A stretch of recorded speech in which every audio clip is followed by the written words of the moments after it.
Hello বন্ধুরা, আজকের আরও একটি অসাধারণ টেক নিউজ নিয়ে আমি প্রিয়তোষ আপনাদের সামনে। আজকে অসাধারণ কিছু খবর রয়েছে, তবে একটা ছোট্ট কথা মনে করিয়ে দিতে চাই, আবার কিন্তু লাইকের পরিমাণ কমে যাচ্ছে। ছোট ভাই হিসেবে রিকোয়েস্ট থাকবে অবশ্যই ভিডিওটা লাইক করে আজকের টেক নিউজ পর্ব শুরু করুন। আজকের টেক নিউজে প্রথমেই বলবো ক্রিপ্টোকারেন্সির কথা। আজকে আরও একটা নতুন দেশ কিন্তু ক্রিপ্টোকারেন্সির বৈধতা পেতে চলেছে এবং সেই দেশটার নাম হচ্ছে ভেনিজুয়েলা।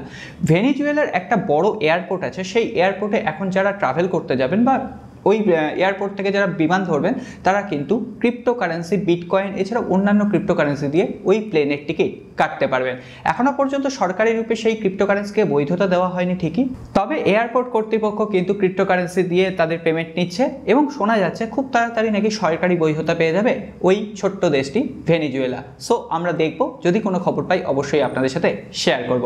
এছাড়াও আকর্ষণীয় আরও খবর রয়েছে। সাবস্ক্রাইব না করা থাকলে অবশ্যই রিকোয়েস্ট করব সাবস্ক্রাইব বাটনটা হাতুড়ি দিয়ে মেরে অবশ্যই এই ফ্যামিলির বন্ধু হয়ে যান। তাহলে চলুন আজকের টেক নিউজ পর্ব শুরু করি। আজকের টেক নিউজ কিন্তু শুরু করব আমরা রিয়েলমিকে দিয়ে, কারণ আজকে ভারতের বাজারে রিয়েলমি লঞ্চ করে দিয়েছে Realme GT Neo 2 এবং এই স্মার্টফোনটার দাম রাখা হয়েছে 8GB 128GB base variant 31,999 rupee. কি চমকে গেলেন তো?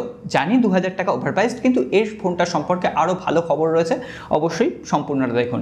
এছাড়াও এই যে আপার ভ্যারিয়েন্ট 12GB 256GB তার দাম রাখা হয়েছে 35,999 টাকা। তবে হ্যাঁ, ফ্লিপকার্টে একটা সেল চলছে, সেই সেলের মাধ্যমে আপনারা যদি প্রত্যেকটা অফার এখানে কাজে লাগাতে পারেন তাহলে এই ফোনটাই কিন্তু আপনারা কিনতে পারবেন 24,999 রুপি।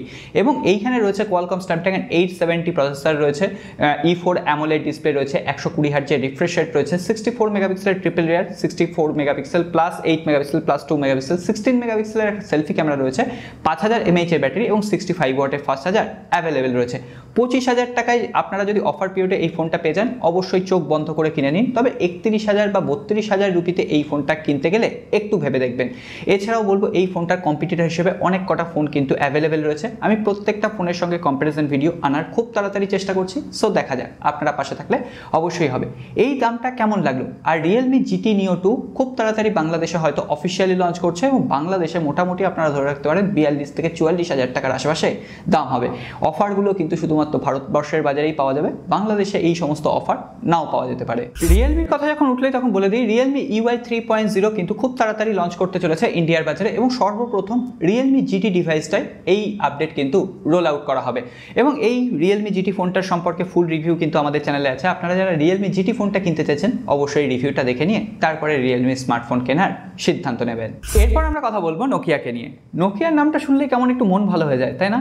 নোকিয়া আজকে ইউরোপের বাজারে লঞ্চ করেছে Nokia G300 নামে তাদের আরও একটা নতুন 5G স্মার্টফোন এবং দামটা কিন্তু খুবই অ্যাফোর্ডেবল রাখা হয়েছে, 15,000 রুপি আমি যদি ইন্ডিয়ান প্রাইসে কনভার্ট করে বলি, এবং বাংলাদেশে গেলে 20,000 টাকার আশেপাশে হওয়া উচিত। কোয়ালকম স্ন্যাপড্রাগন 480 প্রসেসর রয়েছে, এর সঙ্গে সঙ্গে 6.52 ইঞ্চির একটা HD+ ডিসপ্লে রয়েছে, কোনো রকম হায়ার রিফ্রেশ রেট নেই, ট্রিপল রিয়ার ক্যামেরা রয়েছে, 16 মেগাপিক্সেলের একটা প্রাইমারি ক্যামেরা, 5 মেগাপিক্সেলের আল্ট্রা ওয়াইড অ্যাঙ্গেল লেন্স এবং 2 মেগাপিক্সেলের একটা ডেপথ সেন্সর, 8 মেগাপিক্সেলের সেলফি ক্যামেরা রয়েছে, 4470 mAh এর ব্যাটারি এবং 18 ওয়াটের ফাস্ট চার্জার অ্যাভেলেবেল রয়েছে।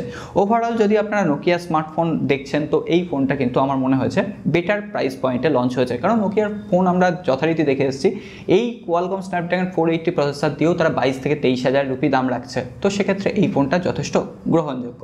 এরপর অ্যাপেলের কথা বলতেই হচ্ছে। অ্যাপেলের 18 অক্টোবর কিন্তু একটা লঞ্চ ইভেন্ট রয়েছে এবং সেই লঞ্চ ইভেন্ট থেকে কি কি প্রোডাক্ট তারা লঞ্চ করবে এখনো পর্যন্ত তার বিস্তারিত কিছু জানা যায়নি, তবে তারা একটা ম্যাকবুক লঞ্চ করতে চলেছে এটুকু জানা গেছে। এছাড়াও অ্যাপেলের বেশ কিছু IoT ডিভাইস কিন্তু তারা লঞ্চ করবে, সো দেখা যাক 18 তারিখ ইন ডিটেল সমস্ত তথ্য থাকবে। তবে অ্যাপেল কিন্তু এবার খুবই অ্যাগ্রেসিভ প্রাইস পয়েন্ট রাখার চেষ্টা করছে প্রত্যেকটা জিনিসেরই, সো এবারও আশা করব যেন আমরা ঠিকঠাক দামে ঠিকঠাক প্রোডাক্টটা পাই, তাহলেই হবে। এরপর আমরা কথা বলবো ইনফিনিক্সকে নিয়ে এবং ইনফিনিক্সের কাজকর্মকে ইদানিং কিন্তু সত্যিই অ্যাপ্রিসিয়েট করতে হচ্ছে। ইনফিনিক্স আগামী মাসে লঞ্চ করতে চলেছে ইনফিনিক্স নোট 11 প্রো, এমনকি এই ফোনটা বিভিন্ন দেশে লঞ্চ হওয়া শুরু হয়ে গেছে, সো আমরা আশা করতে পারি ভারতবর্ষের বাজারে সামনের মাসে এবং ডিসেম্বর মাস নাগাদ এটা বাংলাদেশে অফিসিয়ালি লঞ্চ করবে এবং এটা কিন্তু একটা জবরদস্ত স্পেসিফিকেশনের সঙ্গে আসছে। এখানে ইউজ করা হচ্ছে মিডিয়াটেকের Helio G96 একটা নতুন প্রসেসর, এছাড়াও 6.95 ইঞ্চির একটা ফুল HD+ ডিসপ্লে রয়েছে, 120 হার্টজের রিফ্রেশ রেট রয়েছে, 5000 মিলিঅ্যাম্পিয়ারের ব্যাটারি, 33 ওয়াটের ফাস্ট চার্জার সাপোর্ট এবং 64+13+2 মেগাপিক্সেলের ক্যামেরা রয়েছে। এই 13 মেগাপিক্সেল কিন্তু টেলিফটো লেন্স, যেটা দিয়ে আপনি 30x পর্যন্ত জুম সাপোর্ট পাবেন। এবং ইনফিনিক্সের তরফ থেকে এই মোটামুটি মিড বাজেট ফোনে আমরা টেলিফটো লেন্স পাচ্ছি, এটা কিন্তু মার্কেটকে কিল করতে পারে যদি ঠিকঠাক ক্যামেরা স্পেসিফিকেশন এবং ক্যামেরার আউটপুট আমরা পাই। এছাড়াও এখানে UFS 2.2 স্টোরেজ টাইপ থাকছে, DDR4X RAM থাকছে। 15,000 রুপি ইন্ডিয়ান প্রাইস কারেন্সিতে এই ফোনটা লঞ্চ হওয়ার সম্ভাবনা রয়েছে, বাংলাদেশে গেলে 20 থেকে 22,000 টাকার আশেপাশে। সুতরাং এই ফোনটার জন্য অপেক্ষা করতেই হচ্ছে। গত 2-1 দিন ধরেই কিন্তু আমরা Oppo Reno 7 Pro এই সিরিজের স্মার্টফোনগুলোকে নিয়ে আলোচনা করছি। এই সিরিজের 3টে স্মার্টফোন থাকবে, Oppo Reno 7, Oppo Reno 7 Pro, Oppo Reno 7 Pro Plus। আজকে এই 3টে স্মার্টফোনে কি প্রসেসর ইউজ করা হবে তার একটা বিস্তারিত তথ্য সামনে এসেছে। এছাড়াও বলে দিই 3টে স্মার্টফোনে কিন্তু OLED ডিসপ্লে থাকছে, 120 হার্টজের রিফ্রেশ রেট থাকছে। Oppo Reno 7 এইখানে থাকছে MediaTek Dimensity 920 চিপসেট, হ্যাঁ রিসেন্টলি লঞ্চ করলো। এছাড়াও Oppo Reno 7 Pro যে ফোনটা সেখানে থাকছে MediaTek Dimensity 1200 চিপসেট। আর Oppo Reno 7 Pro Plus যে ভ্যারিয়েন্ট সেখানে থাকছে Qualcomm Snapdragon 888 প্রসেসর। সো এই ফোনগুলো কিন্তু অবশ্যই চায়নার বাজারে এই মাসেই লঞ্চ না হলেও সামনের মাসের প্রথম দিকে লঞ্চ হয়ে যাবে। বিভিন্ন সার্টিফিকেশন সেকশন কিন্তু অলরেডি এই ফোনগুলোকে দেখা গেছে। তবে Oppo কত দাম রাখে, ইন্ডিয়ার বাজারে হয়তো আমরা 3টে ফোন অ্যাভেলেবেল পাবো না, 2টো ফোন খুব বেশি জোর হলে আমরা অ্যাভেলেবেল পেতে পারি, বাংলাদেশেও তাই। সো দেখা যাক কি হয়। এরপর তাহলে OnePlus-কে নিয়ে কথা বলি। OnePlus-এর তরফ থেকে OnePlus 9RT আজকে চায়নার বাজারে লঞ্চ হওয়ার কথা ছিল। কি ভাবছেন লঞ্চ হয়নি? অবশ্যই লঞ্চ হয়ে গেছে এবং দাম যেটা সামনে এসছে এবং ইন্ডিয়ার বাজারে যদি আমি কনভার্ট করে বলি 8GB 128GB 37,600 rupee, 8GB 256GB 39,900 rupee এবং 12GB 256GB 43,300 রুপির আশেপাশে লঞ্চ করছে। আমরা ধরে নিতে পারি এই ফোনটার বেস ভ্যারিয়েন্ট ইন্ডিয়ার বাজারে ওই 39,000 রুপি বা 40,000 রুপির আশেপাশে লঞ্চ করবে। OnePlus 9R স্মার্টফোনটা লঞ্চ করেছিল Qualcomm Snapdragon 870 প্রসেসরের সাথে, এটা এসছে কিন্তু ঠিক তার একটু আপগ্রেডেশন Qualcomm Snapdragon 888 প্রসেসরের সঙ্গে।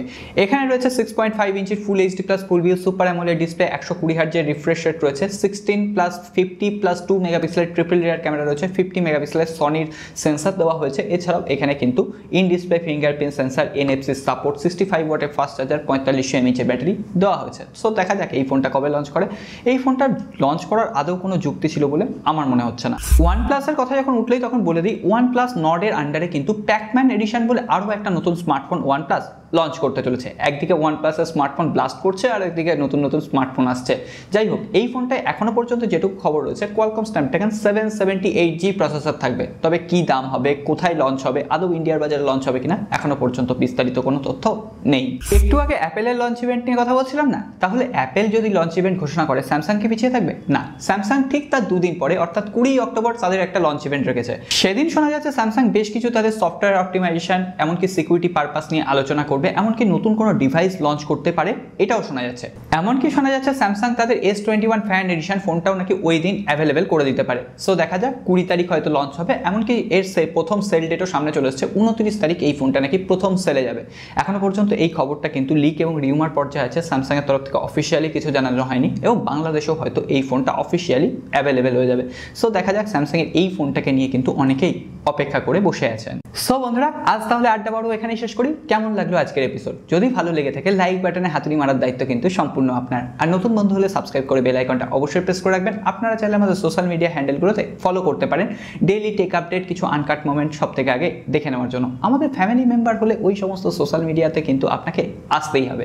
এরপরে আসবো এক বন্ধুর কমেন্ট পর্বে। গতকালের পর্বে কমেন্ট করেছেন এক বন্ধু MS রহমান, থাম্বনেলে যেটা দেওয়া হয় সেটা না বলে অন্যটার কথা বলেন কেন? আনসাব করে দিলাম। প্রথমেই বলে দিই, এটা টেক নিউজ। টেক নিউজটা হয় প্রত্যেকটা জায়গা থেকে যে সমস্ত টেক রিলেটেড খবর আসে সেগুলোকে একত্রিত করে একটা এপিসোড। তো সেক্ষেত্রে থাম্বনেলে এতগুলো নিউজ কিন্তু একসাথে দেওয়া সম্ভব হয় না। থাম্বনেলে সেটাই দেওয়া হয় যে খবরটা সব থেকে বেশি ইন্টারেস্টিং, আপনাদের ঝোঁক যে খবরটার ওপর সব থেকে বেশি রয়েছে। আপনারা আসুন, টেক নিউজটা সম্পূর্ণ দেখুন, টেক নিউজের খবরগুলো কেমন লাগছে সেগুলো দেখুন। তারপরে যদি মনে হয় যে আপনার সময়টা নষ্ট হয়েছে, ডিসলাইক বাটনটা আপনার জন্য। আর আনসাবস্ক্রাইব করে দিচ্ছেন তো আমি আর কি বলবো, আমি শুধু রিকোয়েস্ট করতে পারি ফ্যামিলির সাথে থাকুন, অনেক কিছু পাওনা আছে আপনাদের। আজকে আর কথা বাড়াচ্ছি না, দেখা হবে আগামী।